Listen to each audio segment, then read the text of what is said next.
Had a fascination with the history of Lincolnshire and how it was developed and the neighborhood, the area. And you know, if you go through, they did a great job on the Crete Remembered book, which is really cool. But it's just interesting. A lot of people don't understand the history of Lincolnshire and what happened and why and things. So I was fortunate that I had a client of mine. Her husband was the first house built. So if you know where the country club is, Richton Road runs by it, but there's a big hill where the first tee is. Well, that house is sort of right behind her. Strasser was the last name. And she gave me the original blueprints, and there's a copy actually in Crete Remembered. But what's sort of interesting, and we'll be able to look at this later, but there was a golf course housing development designed by, they call the Lincolnshire Country Club, and a gentleman by the name of Tom Bendelow was involved.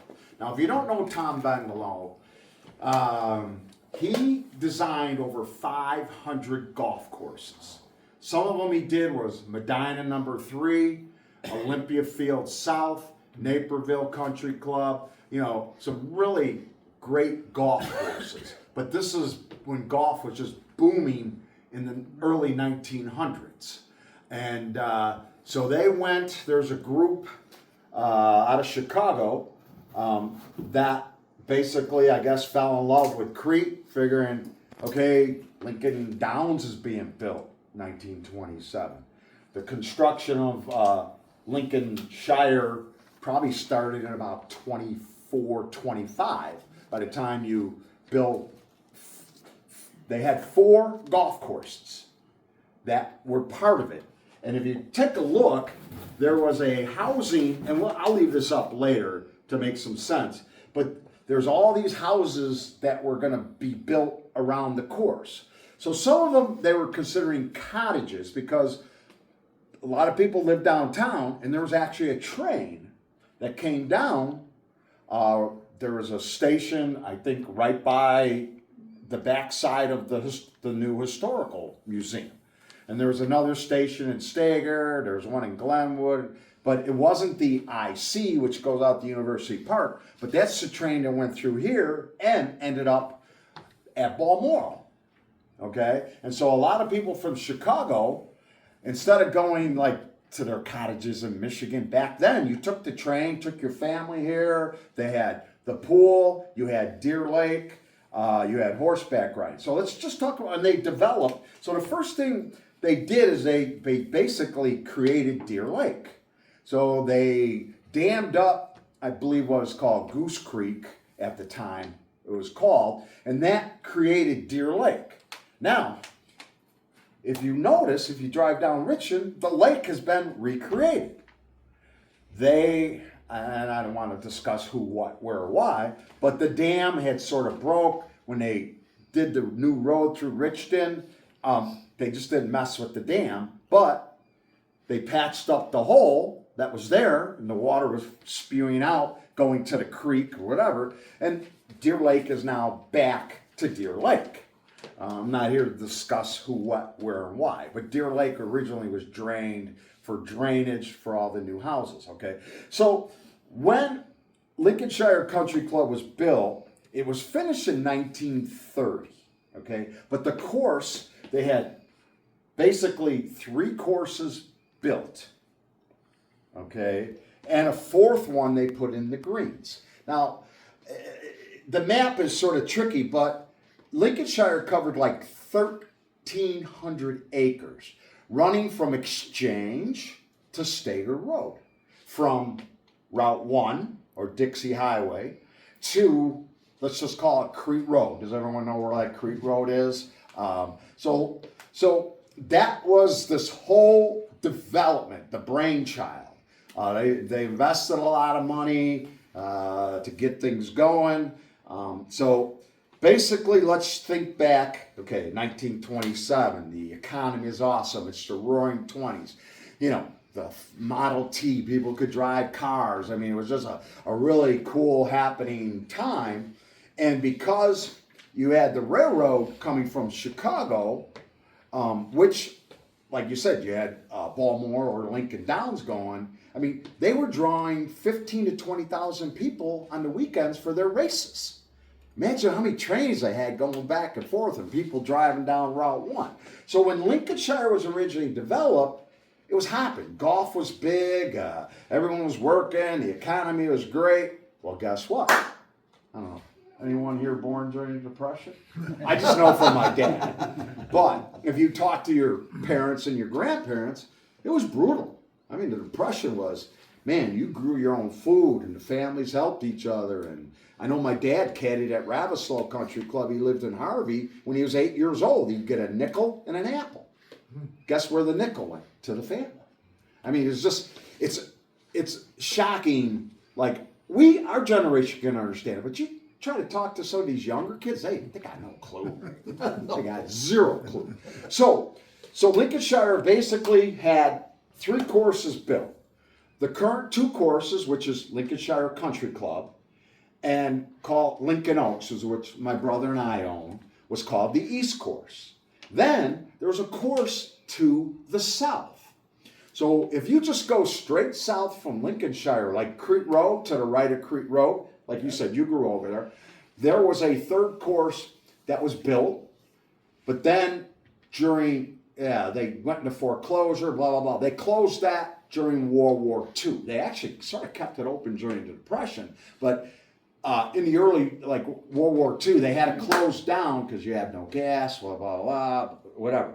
So basically what happened is it settled down to 2 courses, but there was also a 4th course which went north of Lincolnshire towards Stager Road.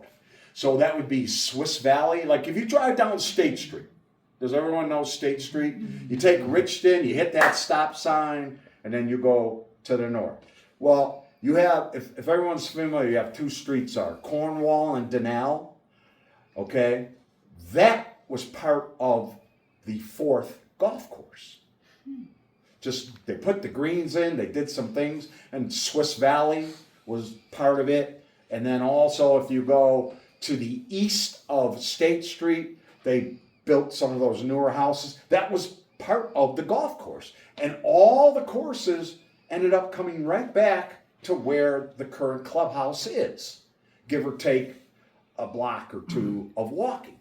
Okay? So it was sort of intriguing. If you take a look at the map, you have this whole huge planned development. So the thing is, boy, you buy a lot in Lincolnshire development, you become an equity member. They were trying to build up the golf course. So a lot of people took the train down early. Some people built cottages. I think the first house was built like in 28. If you go through the Lincolnshire area neighborhood, you can see some really old houses that had additions on and things like that. And then you see some honking big houses, like Bill Reichert had a big house over there. You have some, $500,000 houses. Those were built later. But early on, if you're trying to remember, you're going down Richton Road and you go past the clubhouse, you go past Lincoln Oaks and there's a row of houses like on Kent Avenue, the street nobody knows exists in Crete. But those were the first couple houses. And then along the golf course, there was just little cottages built. And people, that had money, boom, boom, built it, blah, blah, blah. So if you read about the history of Lincolnshire, it just struggled, okay. It just never really boomed the vision that Bendelow and the Chicago investors had. Just a lot of things came up. But what's really cool is that the area developed over time. So if we go decade by decade, so the 20s, 3 courses, people are playing golf, they're hitting the pool, people got money, they're swimming, horseback riding, blah, blah, blah. Then the Depression hits. It still stayed open. They survived, okay? Then World War II hit. Then you had rations for gas, maintenance of the golf course, things like that. It was a struggle. And then after World War II, late 40s, 50s, you had a boom all throughout the south suburbs. you had like Park Forest had a, planned development.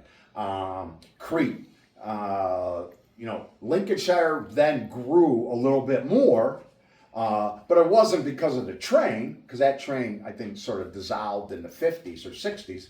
But then you had 394 built, you had Route 1 coming in the 60s, so there was access to Lincolnshire. And so there's people, I think I was talking to, that like had these little lots they bought, and it was in the family, they paid the taxes, and then there's really no street to build on, and never got developed. I think some of the lots even got donated to the Crete Historical Society. But if everyone understands, it's called the Reed Echo property, which is Deer Lake backwards. The village got like 200 acres of that, which is just sort of there, okay? But if you take a look, like, if anyone's familiar with Marioneth, that sort of curves around the back, comes back, well, some of those houses got built, but, it's sort of spaced. There's one here, one there, and then you got a couple big houses that were built over there. So if you take a look at the housing structure around Lincolnshire neighborhood, it's like there's no uniformity. You had these small cottages. Then in the 50s and 60s, people built some bigger houses. Then in the 70s, you started to see some more modern homes trickled throughout, like, I'm going to say Lincoln Oaks area, where the course runs through the streets, where Lincolnshire is self-contained.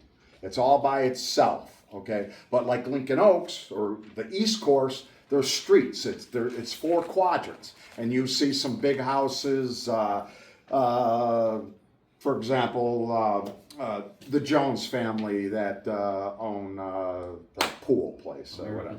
They built a big house. You had Gallagher Asphalt lived on the back side. There's a street called Williams that circles around the back end here, and there's some super nice big houses, and then you got small cottages. It's just a hodgepodge of housing within the area. And some are 1,000 square feet, and some are 4,000 square feet. But if you drive through the neighborhood, it's just really fascinating to see the different types of home, when they were built, the ages, and things like that. So let's still moving along. So we got the war, the 50s, things are good. Houses were built, 50s and 60s, even to the early 70s. Okay, so now let's think back. Lincolnshire Country Club used to host a golf tournament called the Buick Open. Buick was a big car dealer. It was a $10,000 purse. So golf pros like Chichi Rodriguez, Julius Boros. The story I'm going to tell you is about a guy, Tony Lima. If you're not a golfer, you may not know who Tony Lima was. They call him Champagne Tony Lima. He had just played at a tournament at Fireside Country Club. But Tony Lima won the British Open, which is huge.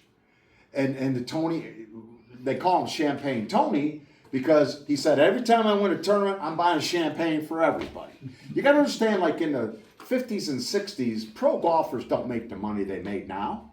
It grew like with Jack Nicklaus, Arnold Palmer, Lee Trevino, and now Tiger, whatever. But back then, a $10,000 purse was pretty equivalent to like $100,000 purse. They came here for one day, played 18 at Lincolnshire, 18 on the East Course, and the winner, they had prize first, second, third, blah, blah, blah. The other thing that was cool about that tournament, everyone knows Joe Louis, the champ. Well, hearsay, and this is true because my buddy was caddying there, Joe Louis comes in his helicopter. Lands it right by the country club. He's running late for his tee time. He runs out in his suit coat and he plays the first hole. He's running late because in golf, if you miss your tee time, you're out. But Joe Louis used to play in it. I have a ton of articles about it. They had a field of 120 golfers that came out here.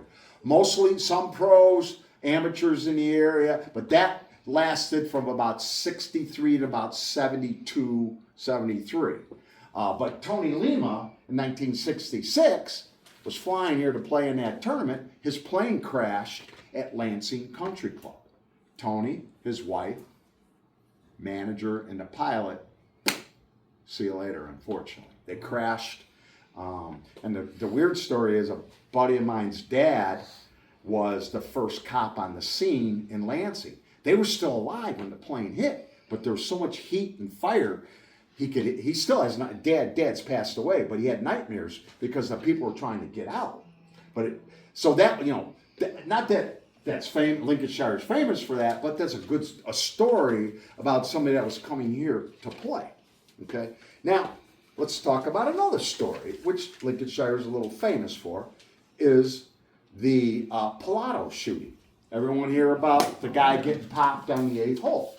Okay, so hearsay, I'm not here to say yes or no, but in the 70s, you have to understand, country clubs are run by a board and its members and equity members. Well, a lot of the, I'll say, Chicago Heights influence came in to Lincolnshire Country Club.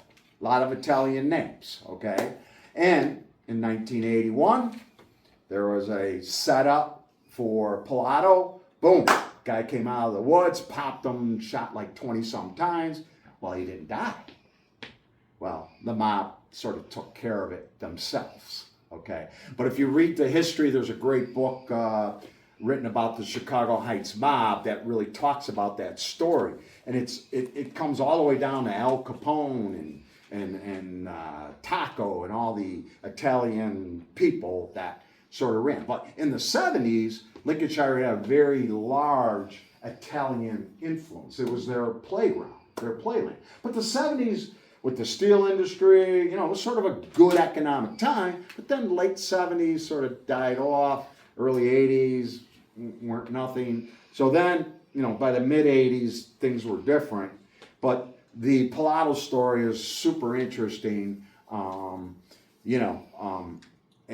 some of the guys that were in his group or the group behind, they tell the story. He got shot. They knocked on somebody's house. They came, ambulance, and whatever. The rest is hearsay.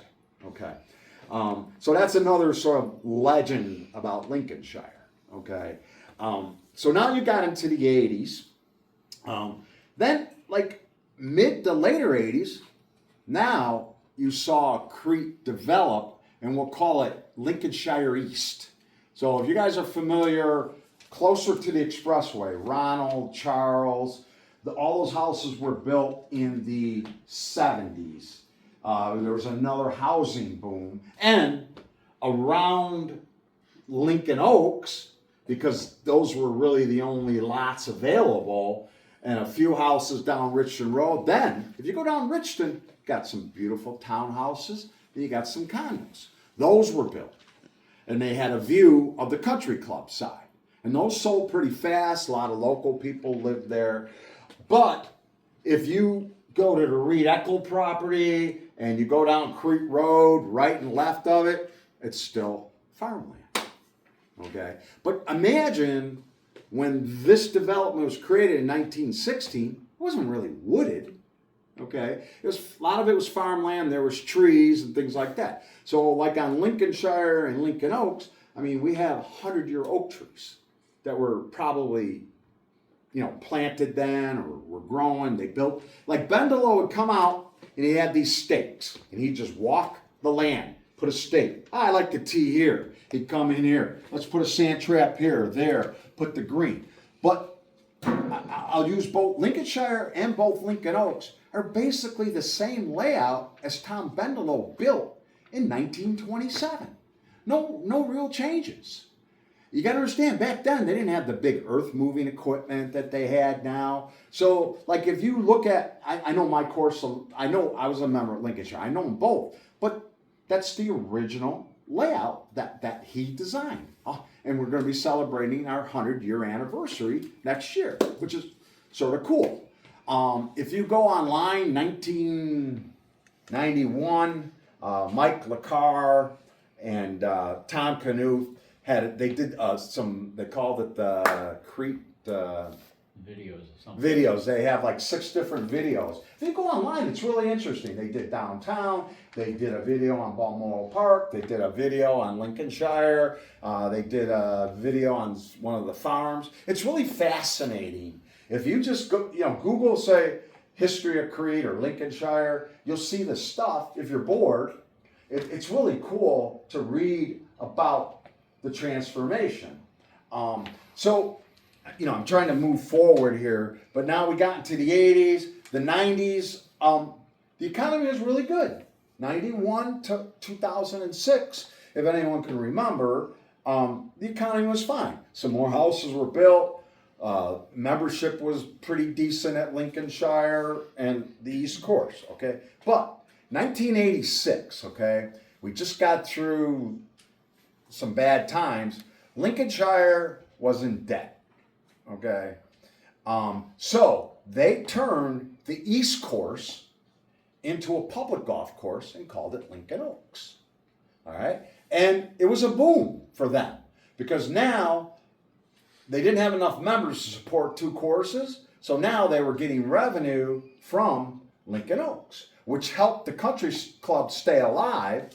Okay, they built some debt, so you have to understand how a country club works. You have equity members. And then when you don't have enough money, they go to the equity members and say, hey, I need 10 grand a piece, or I need 12 grand. I'll give you an example right now. Olympia Fields is going through a redo on their North Course again. $50,000 per member is their equity damage. They're going to spend like 3.5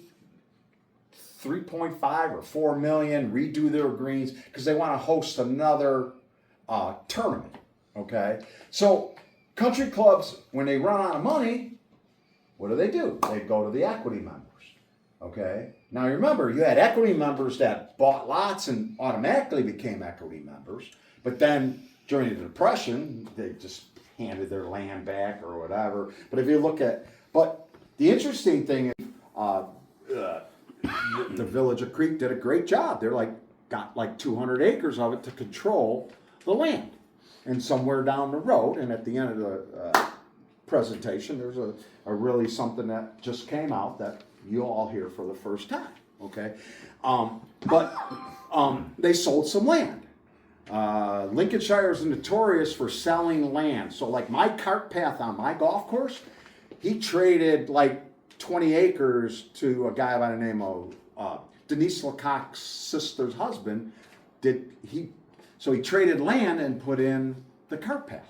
Cart paths are expensive. But now that is the area, if you think about it, you go down St. Andrews, there's about 8 to 10 houses, brand new, that back up to my golf course. Okay, that was developed or traded by Wisher, who sold that land, and they sold some lots because the sewer's there, water, blah, blah, blah. Okay, so if you sort of take a look, Lincolnshire East came in with a lot of houses. So in the 90s, early 2000s, I became a member at Lincolnshire. My kids used the pool. They had junior golf, and it was a great place to live. And some of you were telling me stories. Yeah, when I was a kid, we would sled the hills, we'd go ice skating. So the fact that Lincolnshire is there was a kid's playground.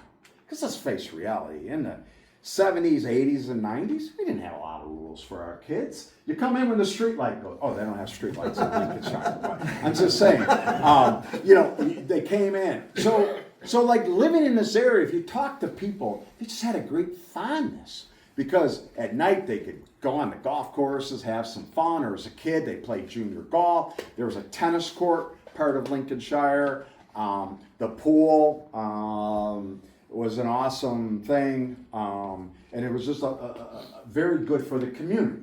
And then unfortunately, Lincolnshire again got into some financial issues, and that's where Mark Haines sort of joined the fray. So I ended up buying Lincoln Oaks in 2006. And it's a long story. I'm not going to delve through it, but I sell real estate, and Bill Riker and Dick Pisa said, Mark, got anybody to buy the golf course? Well, they were in debt like $2.5 million.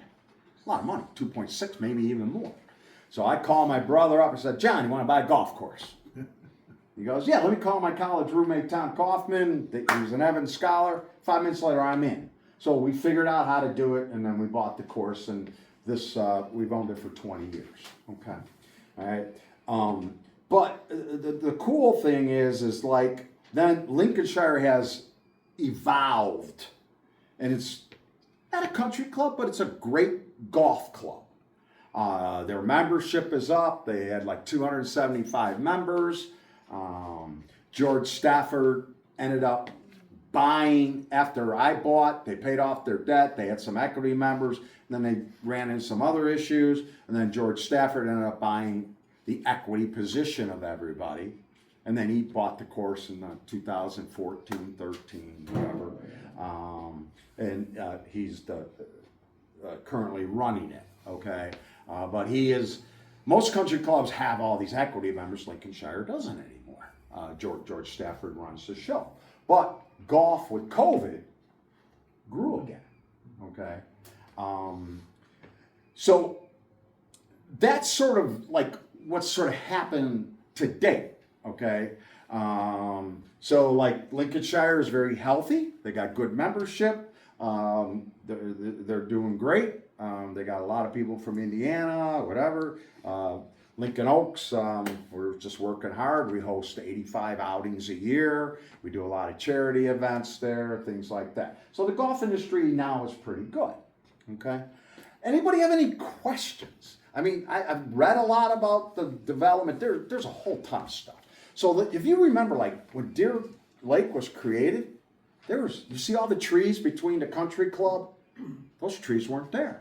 They had boats down there. People went swimming. They had sailboats. I mean, any of you young enough to remember Deer Lake as a little play hole? Because I think, what year, I'm not sure what year they drained it. In the 80s? I think so. Yeah, I'm going to guess in the 80s, because I became a member like 1991, and it was drained. Dry for a long time. Yeah, well, it was used for drainage, the Army Corps of Engineer. But Deer Lake was a haven for people to come to the country club, fishing. You know, I think it was like 24 acres big at some point, pretty large, whatever, but just a cool little thing, per se. But when the meeting's over, I sort of highlighted, like, this is Lincoln Oaks, this is Lincolnshire, that's the clubhouse, this would be towards Stater Road, that was the 4th golf course, and the 3rd golf course was here. But yet, guess what? There was a 5th golf course that was being developed, and Bendelo was involved, called Valley View or Valley something. It's in one of the history. They put the greens in. It was on the south end of Exchange. But then the Depression hit, and see you later. It just collapsed. And that land is still basically empty. But if you're driving down Exchange, you'll see the creek. What's the name of that creek? Stafford Creek. You'll see like they built a little dam there. You can see the concrete remnants of it, but it just never got built. And believe it or not, there's another course in Crete that nobody ever remembers that was built over by Balmoral Racetrack. There's a course there for about 5 years. Sort of where Badlands is, if everyone knows paintball. But if you're going down 394 and on the left side is Balmoral Woods, the right, but north of the racetrack was another golf course. But I think it was built in the 40s and it just didn't take off, and see you later, okay? So, there's just a lot of cool history, but the history of Lincolnshire neighborhood is sort of intriguing. And what's even crazier, there's a area next to Lincoln Oaks that's still considered unincorporated Will County. There's a little street that holds back there. I don't know why. But if you read about the thing, they had developers, we're going to put street lights in, we're going to put sidewalks. It just never took full hold, but is still an extremely important part of Crete. Pretty much all of that area is part of the town of Crete. You got, obviously, around the town, which was established in the late 1800s and things like that. And then you've got Lincolnshire East, which was a boom in the 70s for the area. They built a lot of houses. Bill Reichard was one of the builders, things like that. So that's sort of brought in more population to Crete and things like that. So basically, the history, number one, of the golf course and everything else, I mean, and thank God we got a historical society, so this will live on to some extent. And I think Phyllis did a ton of the books you wrote were awesome, you know. Thank you. But you were able to gather data and information from some of the old timers, and there's Mr. History Guy over there. So, yeah, There's a right, bunch of which is historians really here. cool. So now to finish off my thing is Lincolnshire has been sold. Really? Yes. Okay. And it's public knowledge. They had a meeting with their members. I know who the person is, but I'll just say that they're going to build a hotel next to the country club and do some work. Like, the goal, I believe, is keep it as a private country club, but sort of use it as a resort. So they're going to, I don't know how big the hotel is. You'll have to discuss that with our village forefathers. I know what's going to happen, but it's not public knowledge yet. Okay, but it's pretty cool. So you're going to see hopefully another like resurgence of that area, and God knows what else is going to occur with the group that purchased it.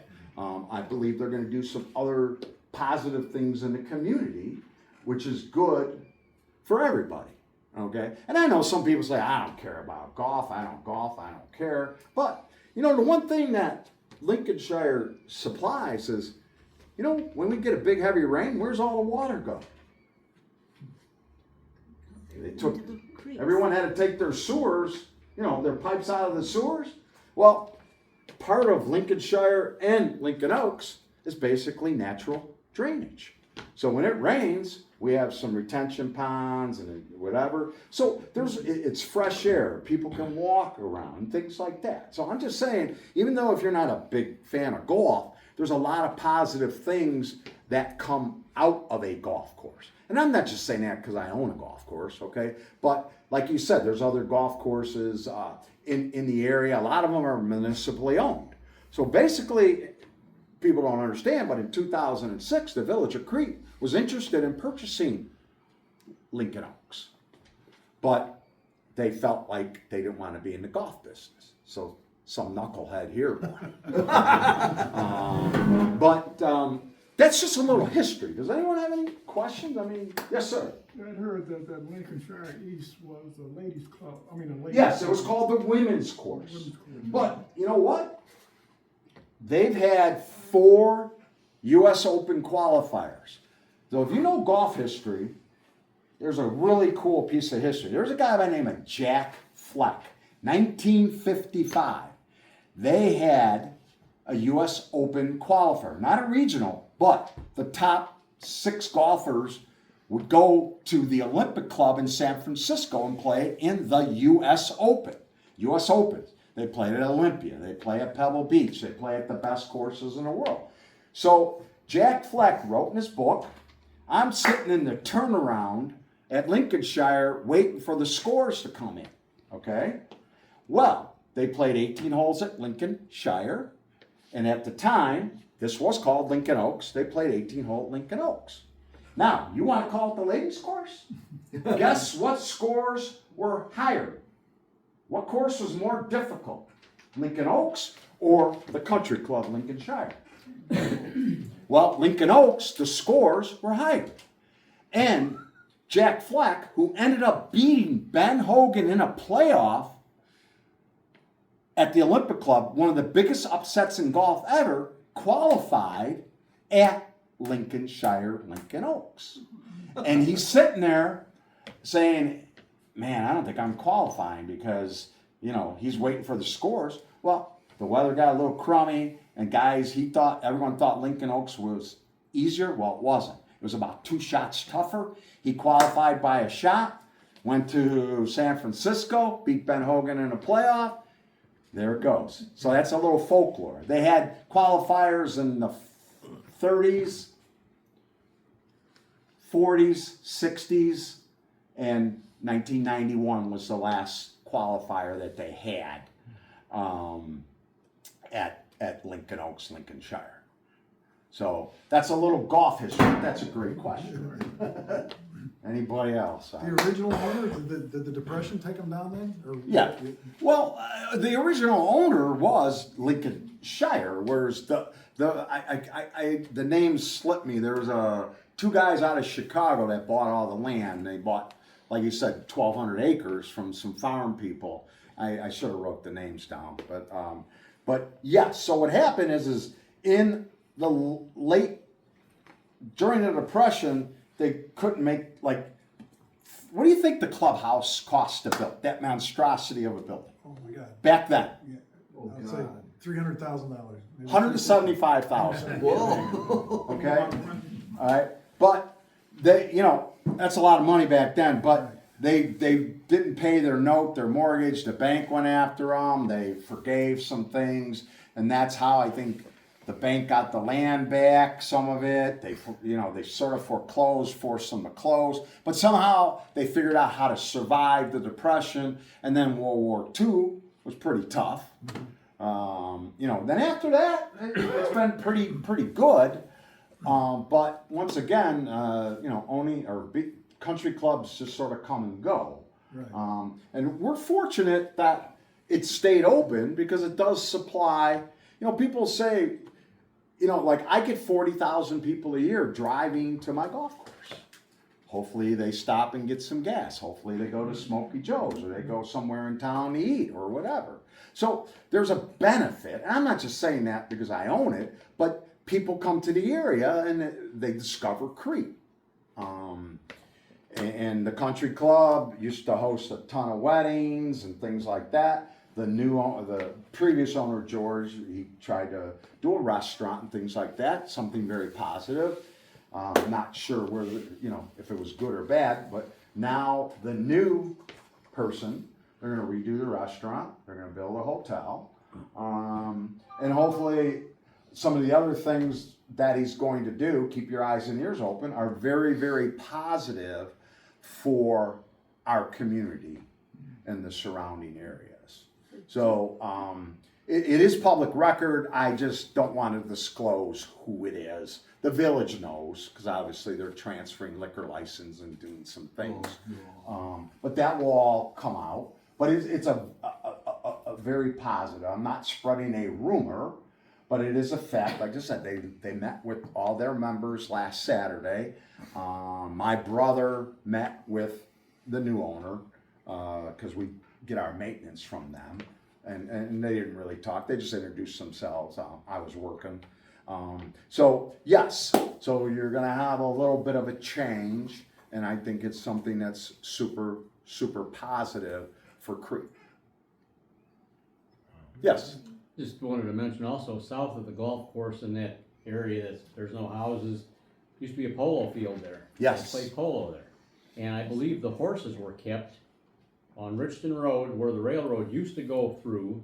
Okay. What is that, the third hole that goes along Yeah. bike path now? There was a barn there. Yeah, there's a barn across the street to the north, and they Some kept the people horses said there. that the current maintenance shed might have kept some of the horses. Quite possible.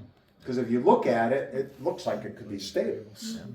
That building is older than dirt, but it's older. But I forgot, they had horse trails too, like, in the 20s and 30s and 40s, little Jimmy and Johnny come in from the north side of Chicago.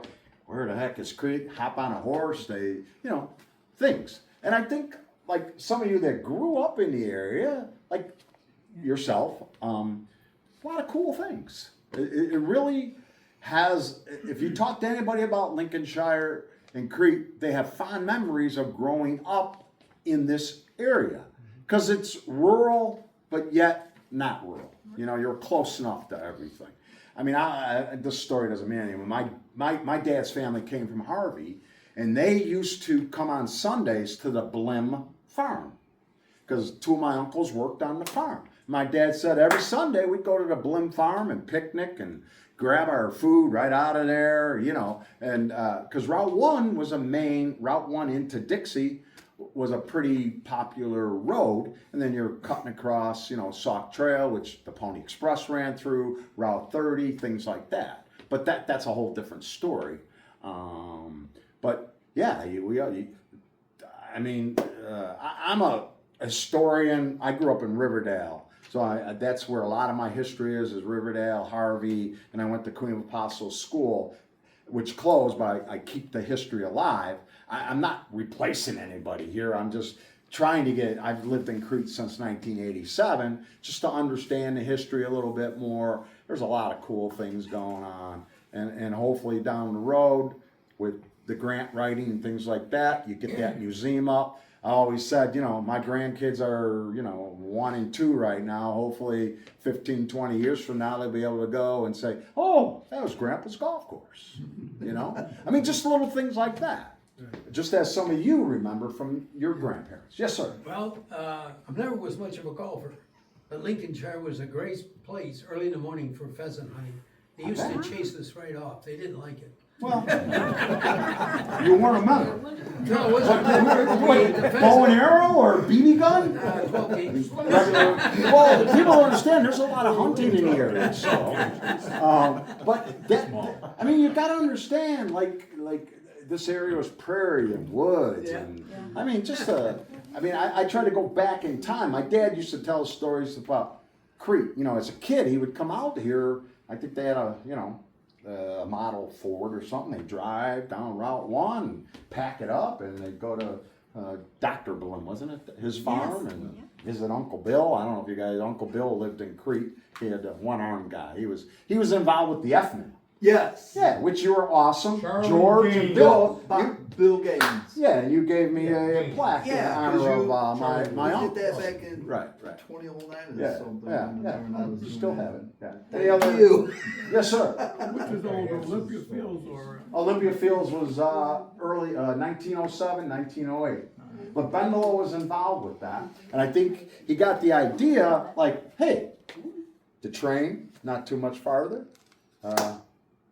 The racetrack was a big thing. Like, people got to understand, like, Lincoln Downs, I mean, one Memorial Day weekend, 35,000 people came to the racetrack. Imagine 35,000 people coming by train, coming by car. God knows how they came. One of the stories, and it's true, there was a landing strip right by the racetrack. Elizabeth Taylor would come here, fly in there. I don't know, they had some housing there. They go to a racetrack. You know, racing was a huge thing back then, and sort of a shame that it's just sitting there, but you know, it's unincorporated Crete. I don't know, hopefully something positive comes out of that.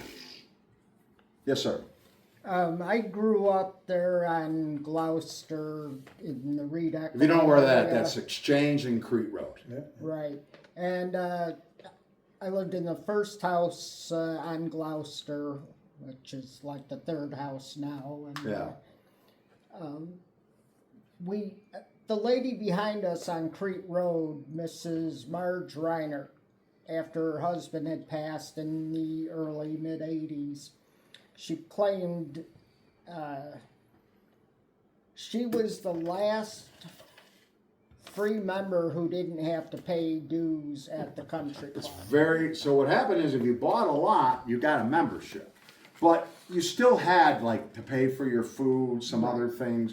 They felt like, oh, people are going to clamor down here, live here, I got a golf course, I got this. The problem is, where's your jobs? Your jobs are downtown, pretty much, or the steel mills, Gary Waterworks, things like that. Like, unless you were in farming or retail, like you said, everybody worked in Chicago that lived in the south suburbs, per se. Like Chicago Heights, a lot of people that lived here worked. You know, Chicago Heights was a huge manufacturing city. At one point, there was more factories in Chicago Heights than there was in Chicago. You know, Harvey, Chicago Heights, and Blue Island. There was a lot. Right, there's a lot of, the factories, you know, whatever, you can name a gazillion of them, yes. The last thing is, if you guys are driving down Exchange, there's that White House on the right-hand side. That's where Tom Bondolo lived while he orchestrated this whole thing, so it's probably 3-4 years he was hanging out there. North or south side, when you say To the, north. north side? Yeah, there's a White House, and you'll see there's an overhang. That was the clubhouse until the big clubhouse was built. And then I was going to talk about, there was a fire at the big clubhouse in 2002, and it got renovated. I don't know if anyone remember that. I had It was just on, become it a was on member. election day. Pardon me? It was election Yeah. day, and they caught the fire just as it started. Right, because Otherwise, I know it I would've been gone. hosted some of the elections at later on because they stopped doing it at Lincoln Oaks. You know, there was another golf course where the high school is now. Yeah, I'm sorry, what? There was another golf course where the high school is now. If you didn't Really? know that. yeah, there was. Creek It's in the Golf book. Club or something? Or What's it called? The Golf course? old brick clubhouse was No, really? still there Yeah, up until it's actually an Oh, historic that's one. news to me. 70s. Yeah, What year was it built? Probably in the 20s.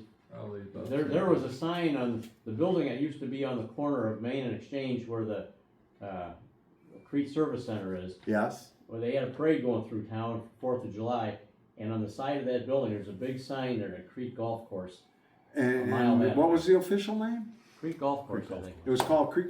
I'll have to do some research. There Yeah, was, it's actually there was the, an old, That's cool. yeah, it's one of the books here that was done. Okay. Yeah. That's There awesome. used to be Fest Yeah. there.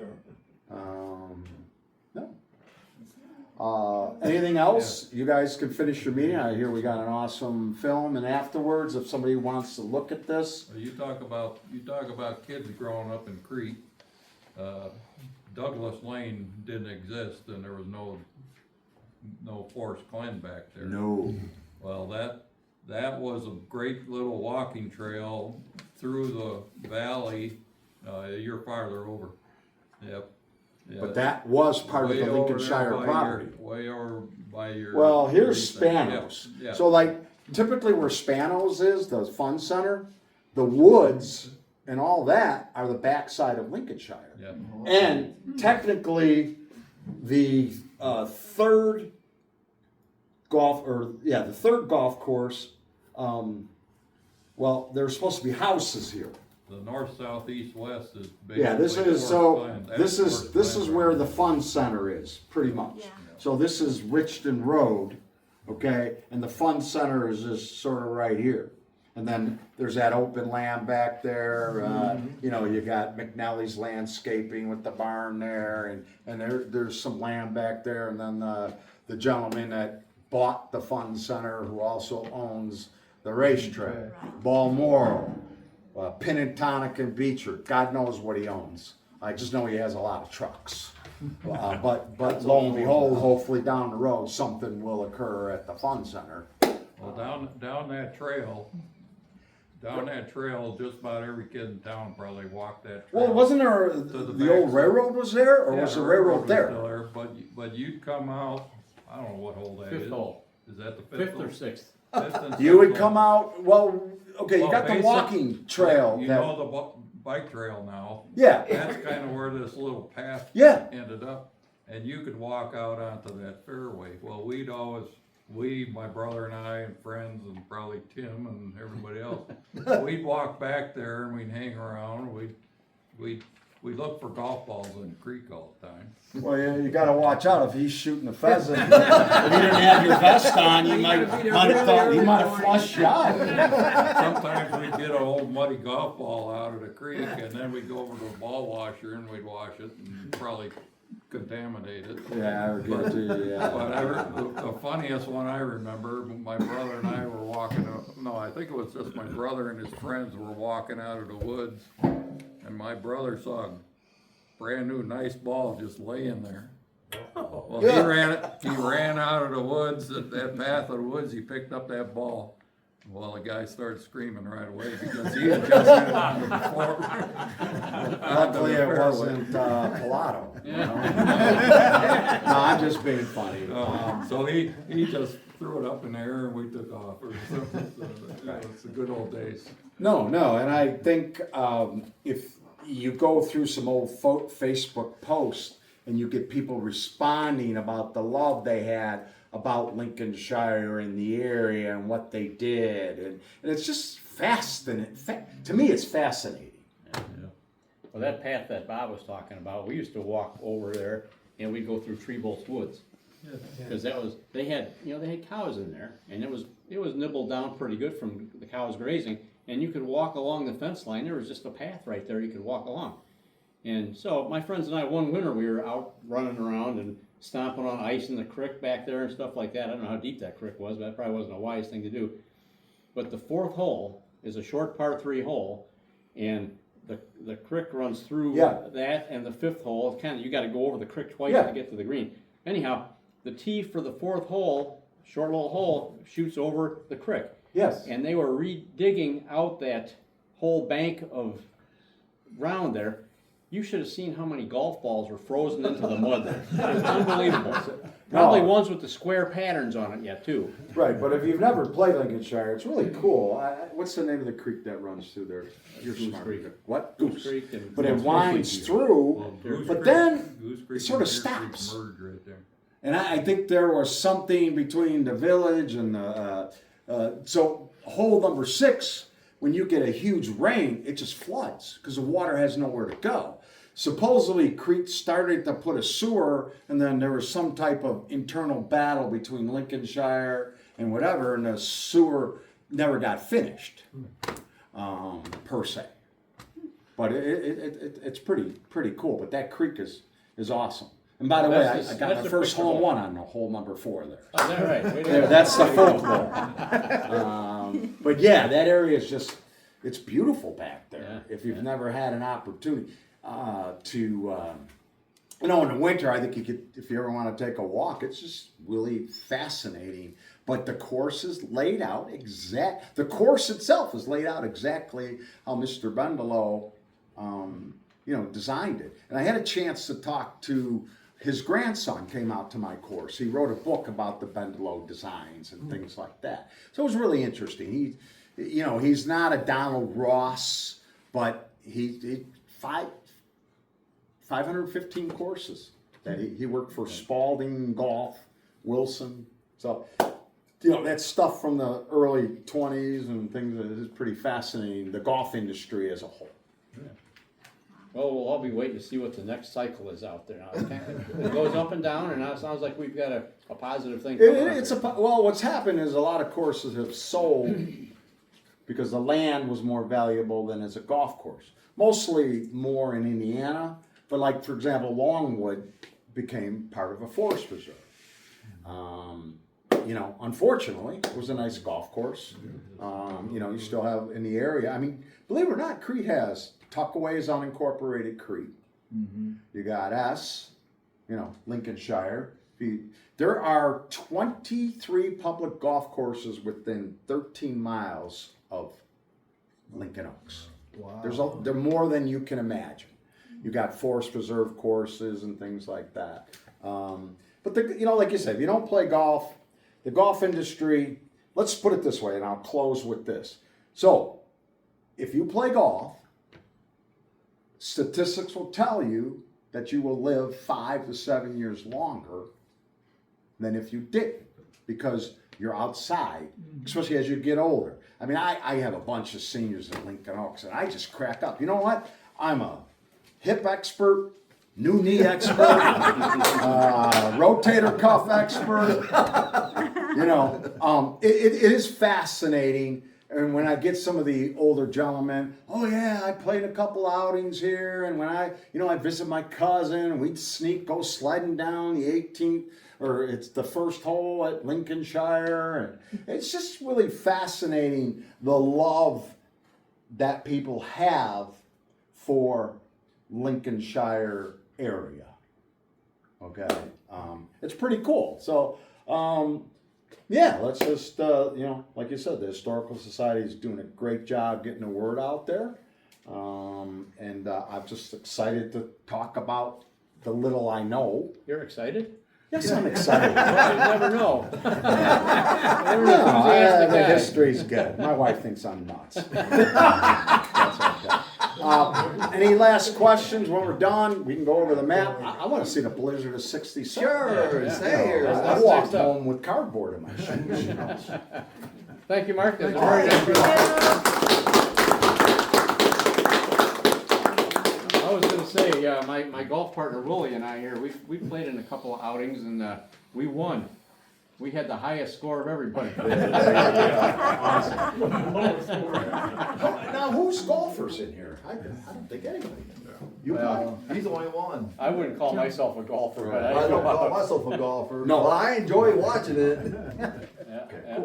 Especially in the winter, you get that nice sunny place to watch on TV. Well, we had, believe it or not, in the last, not counting today, we had over 450 golfers at Lincoln Oaks. Already Because this we were year? one of the few golf courses open.